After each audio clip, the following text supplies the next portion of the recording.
السلام علیکم دوستو، نواز شریف پاکستان کی سیاست کا وہ نام جس نے 3 بار ملک کی باغڈار سنبھالی، لیکن کیا آپ جانتے ہیں کہ ان کی اقتدار کے پیچھے کتنی راز چھپی ہے؟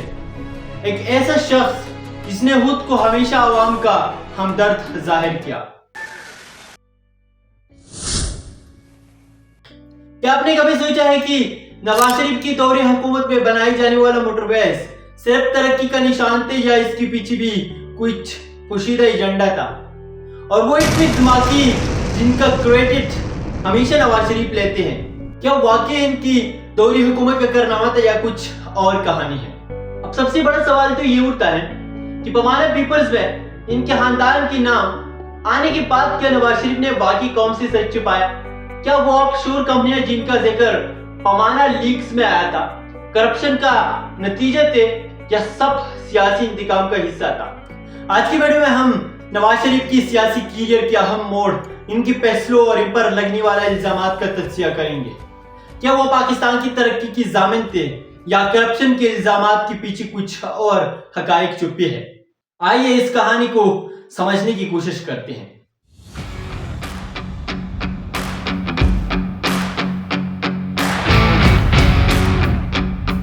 نواز شریف کا سیاسی سفر 1980 کی دہائی میں شروع ہوا، جب وہ پہلی بار پاکستان کی سیاست میں ایک صنعتکار کے طور پر داخل ہوئی۔ ابتدائی طور پر انہوں نے پنجاب میں اپنی سیاسی کیریئر بنایا اور جنرل ضیاء الحق کی حمایت سے وزیر اعلیٰ پنجاب بنے۔ یہ وہ دور تھا جب انہوں نے خود کو ایک ترقی پسند لیڈر کے طور پر پیش کیا اور ملک میں صنعتی ترقی کو فروغ دینے کی کوشش کی۔ 1990 کی دوران نواز شریف نے پاکستان کی سیاست میں ایک بڑا قدم اٹھایا، جو کہ 1990 کی دہائی میں نواز شریف پاکستان کی وزیر اعظم بنے۔ ان کی پہلی دور حکومت میں انہوں نے کئی بڑی منصوبے شروع کی، جن میں موٹر ویز کی تعمیر اور دیگر پروجیکٹ شامل ہیں۔ نواز شریف کا دوسرا دور حکومت 1997 میں شروع ہوا۔ یہ دور بھی متنازع رہا۔ انہوں نے پاکستان کو ایٹمی طاقت بنانے کا فیصلہ کیا، جو کہ ایک تاریخی کارنامہ تھا۔ 1998 میں بھارت کی ایٹمی تجربات کی جواب میں نواز شریف نے چائے کے مقام پر ایٹمی جواب رکھی، جس کے بعد پاکستان دنیا کی پہلی اسلامی ایٹمی طاقت بن گیا۔ لیکن اس کے ساتھ ساتھ یہ ایک اور سرخ جھنڈا لگ گیا کہ پاکستان پر بین الاقوامی سطح پر اقتصادی پابندیاں لگ گئی۔ نواز شریف کے اقتدار کا یہ دور زیادہ دیر تک نہیں چل سکا۔ 1919 میں فوجی جنرل پرویز کے ساتھ اختلافات نے ایک سنگین بحران کو جنم دیا۔ کارگل جنگ کے بعد نواز شریف اور فوجی قیادت کے درمیان کشیدگی بڑھ گئی اور بظاہر پرویز مشرف نے 12 اکتوبر 1999 کو نواز شریف کی حکومت کا تختہ الٹ دیا۔ نواز شریف کو گرفتار کر لیا گیا اور بعد میں انہیں سعودی عرب جلاوطن کر دیا گیا۔ جلاوطنی کا یہ دور تقریباً 7 سال تک جاری رہا، جس دوران نواز شریف نے سیاسی سرگرمیوں سے دور رہ کر اپنا وقت سعودی عرب میں گزارا۔ 2007 میں نواز شریف نے پاکستان واپس آ کر دوبارہ سیاست میں قدم رکھا اور 2013 میں تیسری بار پاکستان کے وزیر اعظم بنے۔ ان کا تیسری دور حکومت ایک بار پھر ترقیاتی منصوبوں پر توجہ مرکوز رہا، جن میں سپیک چین پاکستان کی برادری کا اہم منصوبہ شامل تھا۔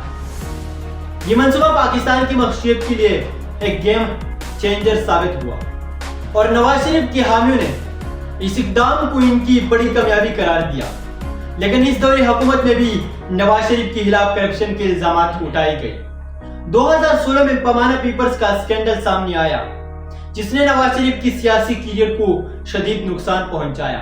پمانا پیپرز میں نواز شریف کے خاندان کی بیرون ملک میں اثاثوں کا انکشاف ہوا، جس کے بعد سپریم کورٹ میں ان کے خلاف مقدمہ چلا۔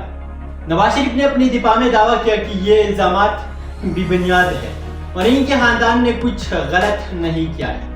2017 میں سپریم کورٹ نے نواز شریف کو نااہل قرار دیا اور ان کے خلاف نیب کے مقدمات کا آغاز ہوا۔ جب نواز شریف کو ایوان فیلڈ ریفرنس اور العزیز اسٹیل ملز کیس میں سزا ہوئی تو انہیں 2018 میں اڈیالہ جیل بھیج دیا گیا۔ جیل جانے کے بعد نواز شریف کی صحت تیزی سے خراب ہونے لگی۔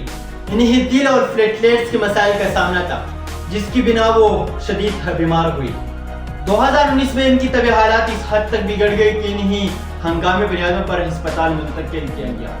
نواز شریف کی ڈاکٹر اور وکلاء نے عدالت کو ان کی صحت کی خرابی کی حوالے دیتے ہوئے بیرون ملک کی اجازت مانگی۔ عدالت نے ان کی صحت کے مسائل کو مدنظر رکھتے ہوئے ان کو باہر ملک جانے کی اجازت دی۔ نواز شریف لندن پہنچا جہاں ان کی باقاعدہ علاج شروع ہوا اور وہ وہی قیام پذیر رہا۔ نواز شریف کے لندن جانے کے بعد پاکستان کی سیاست میں ان کی غیر موجودگی ایک خلا پیدا کر گئی۔ مسلم لیگ نون کی قیادت عملی طور پر مریم نواز اور شہباز شریف کے ہاتھ میں آ گئی اور لوگوں نے نواز شریف پر کڑی تنقید کی کہ نواز شریف علاج کے بہانے ملک سے فرار ہو گئے ہیں اور نواز شریف کے وطن واپسی کے بارے میں کافی عرصے تک کوئی واضح معلومات نہیں تھے۔ حکومت اور اپوزیشن کے درمیان سیاسی تناؤ جاری رہا اور عمران خان کی حکومت نے یہ بار بار کہا کہ نواز شریف کو پاکستان واپس لا کر جیل میں ڈالا جائے گا، لیکن ایسا ممکن نہیں ہوا۔ 2022 میں پاکستان کی سیاست میں ایک نیا موڑ آیا جب عمران خان کی حکومت کو عدم اعتماد تحریک کے ذریعے ہٹایا گیا اور اس گیم میں بڑی بڑی کھلاڑیوں کا ہاتھ تھا، جس میں مسلم لیگ، پیپل پارٹی، JUI یہ سب شامل تھے۔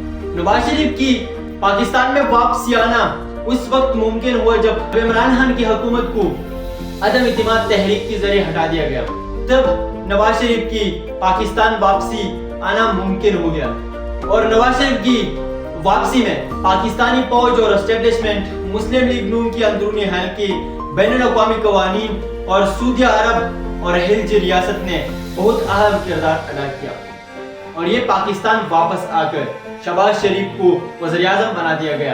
اور آخر میں آپ لوگوں سے ایک ریکویسٹ کرنا چاہوں گا کہ کمنٹ میں نواز شریف کے بارے میں اپنی خیالات کا اظہار ضرور کریے اور یہ ویڈیو اپنے فرینڈز کے ساتھ شیئر کریں۔